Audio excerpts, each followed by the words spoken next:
vast majority of them, they're jerks. They're horrible people. People have to just fight back. It's scary. It's gotten to the point where it's dangerous to answer your phone. It's a daily barrage of aggravating phone calls by an army of anonymous peddlers.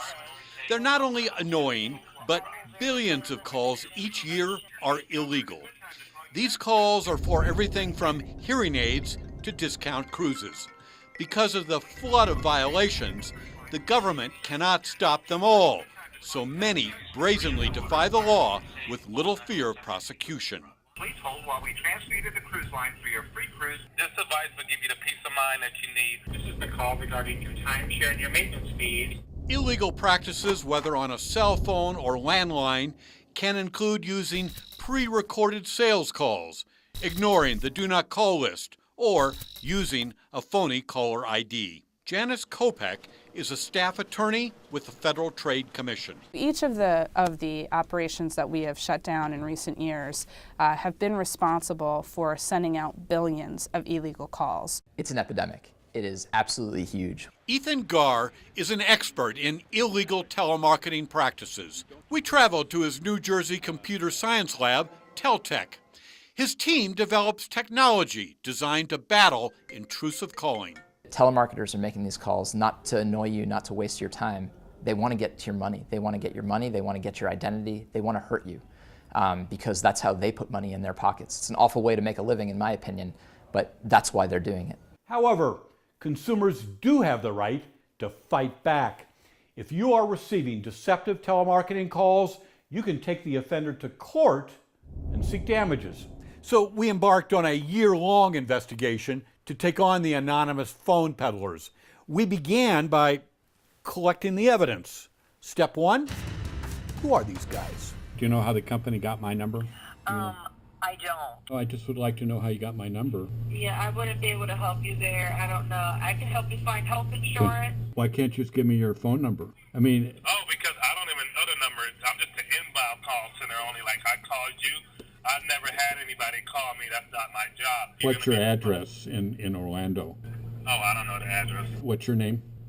My name is Alan. Alan Greenspan. Uh-huh. Now, did you want to continue? Because if not, I got to help old people that are dying right now. Our first illegal telemarketing call comes from a firm hawking insurance. It's a life insurance plan, and it is designed to cover all of your final expenses. The caller sets up a meeting with an Albuquerque insurance agent who said his company hired the telemarketer to find sales leads. The second telemarketer arranges an appointment to meet with traveling salesmen pitching timeshares. The problem is the phone call that you made to me was unsolicited. You know, it was a robocall. You know what a robocall is? That I do not. The third robocall leads to this timeshare presentation at a local restaurant. I'm a reporter with KRQE TV and here in Albuquerque. You all called me. Okay. And the problem was that my phone is on the do not call list, and it was an unsolicited sales call. Did you let the marketer know that at that time? Well, the problem is that you can't make unsolicited robo-sales phones. It takes us a year to investigate the backgrounds of all those phone solicitors. We were able to document the identity of nearly a dozen illegal telemarketers peddling everything from solar panels to vacation packages.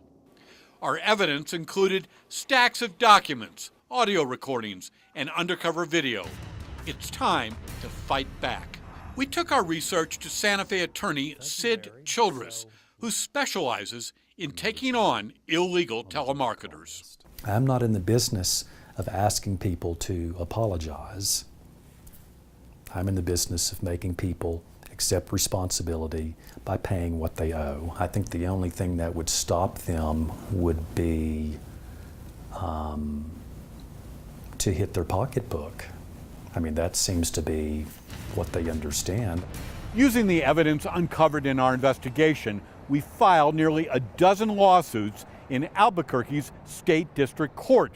Our complaints allege violations of the Federal Telephone Consumer Protection Act and the New Mexico Unfair Practices Act.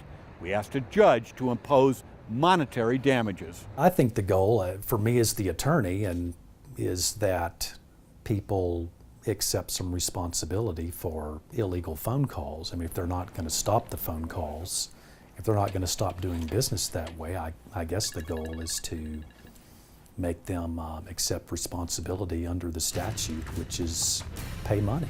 2 telemarketers, Higher Response Marketing and Golden Ticket Getaways, ignored our complaints. Judges in both cases ordered the out-of-state firms to each pay a $10,000 default judgment, which remains uncollected. 9 telemarketing firms have settled their cases out of court. 2 additional cases are still pending.